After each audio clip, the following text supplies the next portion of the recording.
So hello everyone, और एक बार फिर से हम आप सभी का स्वागत करते हैं कंप्यूटर जी के प्लेटफॉर्म पर, जिसमें आज हम बात कर रहे हैं माइक्रोसॉफ्ट एक्सेल के बारे में। वो भी उसमें हम बात कर रहे हैं properly conditional formatting. Conditional formatting आती किसके अंदर है? वो होम टैब के अंदर आती है, ठीक है। उसमें भी हम लोगों ने प्रॉपर कंडीशनल फॉर्मेटिंग के अंदर भी एक दो फॉर्मेटिंग देख ली है, जैसे कि हमने हाईलाइट सेल रूल देख लिया है, टॉप बॉटम रूल देख लिया। आज उसके आगे का हम रूल देखेंगे। फटाफट रिकैप ले लें। हमने क्या सीखा था कल? कंडीशनल फॉर्मेटिंग सीखी थी, उसमें भी टॉप बॉटम रूल सीखा था। उसमें भी हमने क्या सीखा था? उसमें भी हमने प्रॉपर जो है टॉप 10 आइटम वगैरह सीखा था। इधर देखिए, जैसे टॉप 10%, टॉप 10, फिर top 10 items, bottom 10 items, bottom 10%, above average and below average, ये सारी चीज़ें हमने कल सीखी थी, ठीक है। और अब हम आज जो देखेंगे वो होगा डेटा बार्स, ठीक है। ये डेटा बार्स क्या है? इसमें प्रॉपर जो है बार मेंटेन होके आता है। जब आपका मतलब बड़ा डेटा गिवन होगा, आपको वो बार दिखेंगे, ठीक है। अगर जितना कम नंबर रहेगा उतना कम बार रहेगा। अगर हर रुकिए, मैं आपको करके प्रॉपर दिखाती हूँ ताकि आपको समझ में आए, ठीक है। नज़रें मतलब आप ध्यान दीजिए, स्क्रीन पर देखिए, ध्यान से समझने की कोशिश कीजिए। अगर कोई डाउट आता है तो ज़रूर हमसे पूछिए कमेंट सेक्शन में, और हम आपके डाउट को दूर करने की पूरी पूरी कोशिश करेंगे। तो आइए देखते हैं। सबसे पहले हमें क्या करना है? हमें करना है सेलेक्ट, क्योंकि सिलेक्शन इज़ इम्पॉर्टेंट, ओके। गए कंडीशनल फॉर्मेटिंग के अंदर, यहाँ आए डेटा बार्स के अंदर। यहाँ पर आपको दो ऑप्शन है, एक ग्रेडियंट फिल का ऑप्शन है, एक सॉलिड फिल का ऑप्शन। पहले हम लेंगे ग्रेडियंट फिल का ऑप्शन, वो भी ये ऑरेंज डेटा बार, ओके। तो यहाँ पर देखो, जैसे 10 है तो सबसे कम है, यहाँ पे बार देखो सबसे छोटा है। जैसे जैसे नंबर इंक्रीज कर रहा है वैसे वैसे बार बढ़ रहा है। अगर हम इस नंबर को चेंज कर दें, इसमें हम 1 0 और बढ़ा दें, रुकिए, इसको हम कर दें 100, तो इसमें देखो प्रॉपर बार फिल हो गया ना। अगर आपको सॉलिड फिल का देखना है तो आइए देख लेते हैं। सेलेक्ट करेंगे, उसके बाद कंडीशनल फॉर्मेटिंग के अंदर यहाँ पे आए, अब डेटा बार्स के अंदर ग्रेडियंट फिल था, अब हम सॉलिड फिल देखेंगे। वो भी सॉलिड फिल में हम ब्लू कलर देखेंगे, और ये देखिए आपका डेटा आ गया है। अगर आप नंबर इंक्रीज़ या डिक्रीज़ करते हैं तो प्रॉपर इफेक्ट पड़ेगा, ठीक है। डेटा बार्स अकॉर्डिंगली चेंज हो जाएगा।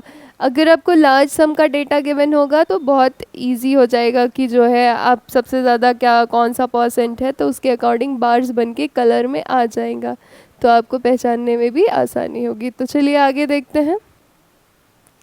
आगे है कंडीशनल फॉर्मेटिंग के अंदर कलर स्केल का। इसके लिए सबसे पहले हमको क्या करना है? हमें नंबर सेलेक्ट कर लेना है। यहाँ पर कंडीशनल फॉर्मेटिंग के अंदर जाएंगे, कलर स्केल मिलेगा।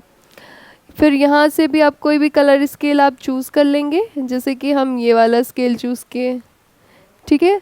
तो यहाँ पर जो है, जैसे ऊपर देखिए डार्क है, फिर लो हो गया, फिर उसके बाद नीचे डार्क है, बीच में लो हो गया।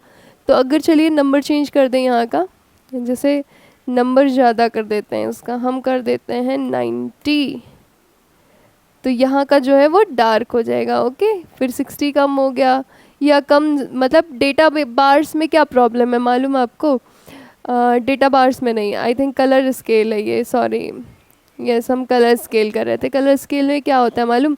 जब आपको लार्ज सम का डेटा दिया होता है और आप जो है जैसे स्मॉल नंबर्स पे भी डार्कर शेड है और जो है लार्ज नंबर पे भी डार्कर शेड है ना, तो क्या होता है कि जब आपको लार्ज नंबर का मतलब लार्ज स्केलिंग में आपको डेटा मिलती है तो आपको पहचानने में प्रॉब्लम होती है। इसीलिए सब ज़्यादा जो प्रेफर करते हैं वो डेटा बार्स का यूज़ करते हैं, ओके। डेटा बार्स ज़्यादा प्रेफर किए जाते हैं in comparison to colour scale, okay. अगला है आइकन सेट। यहाँ पर सबसे पहले इसको अब देखेंगे, पहले हम कर लेंगे नंबर्स को सेलेक्ट, फिर देखेंगे आइकन सेट क्या है। आप लोगों ने देखा है कि जैसे आपको पॉइंट्स दिए जाते हैं, फिर उसके बाद नापना होता है। जैसे यहाँ पर आप देख रहे हैं कई सारे इंडिकेटर्स हैं, ये इंडिकेटर है, पूरा काफ़ी सारे इंडिकेटर है, रेटिंग वगैरह है, ग्राफ वगैरह है, जैसे चार्ट वगैरह दिया जाता है। न्यूज़ रिपोर्टिंग के अंदर ये सारी चीज़ें यूज़ होती हैं। काफ़ी चीज़ें हर चीज़ में यूज़ होती हैं, मतलब लगभग हर फील्ड में जो आइकन सेट है उनका यूज़ होता है। यहाँ पर गए हम डायरेक्शनल एरो, जैसे आपको डायरेक्शन दिखानी है जैसे मौसम विभाग का फॉरकास्ट होता है तो वो डायरेक्शन वाइज देता है ना कि यहाँ रेनिंग होगी, फिर यहाँ से मानसून इधर गया ना, तो आप डायरेक्शन एरो का यूज़ कर लेंगे। तो यहाँ पर 3 कलर एरो आपके हो जाएंगे। ये आपके लो नंबर्स हैं तो यहाँ पे डाउन एरो शो हो रही है। ये आपके मिडिल नंबर्स हैं तो जो है आपको जो है राइट साइड एरो शो हो रहा है, राइट सेंटर करके। फिर आपके जो लार्जर नंबर है अपर एरो शो हो रहा है, ठीक है। ये सारी चीज़ें यूज़ में आती हैं। अब ये सीख लें कि फॉर्मेटिंग को क्लियर कैसे करते हैं।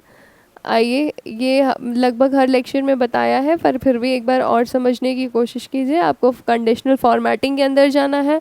यहाँ पर आपको मिलेगा क्लियर रूल का ऑप्शन। अगर आपको सिलेक्टेड सेल की फॉर्मेटिंग हटानी है तो आप clear rule from selected cell करेंगे, नहीं तो अगर एंटायर शीट की हटानी है तो आप एंटायर शीट का कर देंगे तो पूरी फॉर्मेटिंग हट जाएगी। और लगभग न्यू रूल में क्या है, ये जो ऑप्शन आपका गिवन है न्यू रूल का, इसमें से आप फार्मूला इंसर्ट करके फार्मूला के अकॉर्डिंग फॉर्मेटिंग कर लेंगे। इसको कब देखेंगे न्यू रूल को, जब हम प्रॉपर जो है फार्मूला को पढ़ लेंगे, एक एक फार्मूला पढ़ लेंगे, तब हम न्यू रूल से कंडीशनल फॉर्मेटिंग को सीखेंगे, ठीक है। और ये सारी चीज़ें आपकी कंडीशनल फॉर्मेटिंग कंप्लीट हो गई है प्रॉपरली। अगर कोई चीज़ ना समझ में आई हो तो वो भी बता दीजिए। अगर जैसे कोई भी प्रॉब्लम आपको आ रही है हम तो वो प्लीज़ कमेंट सेक्शन में पूछें।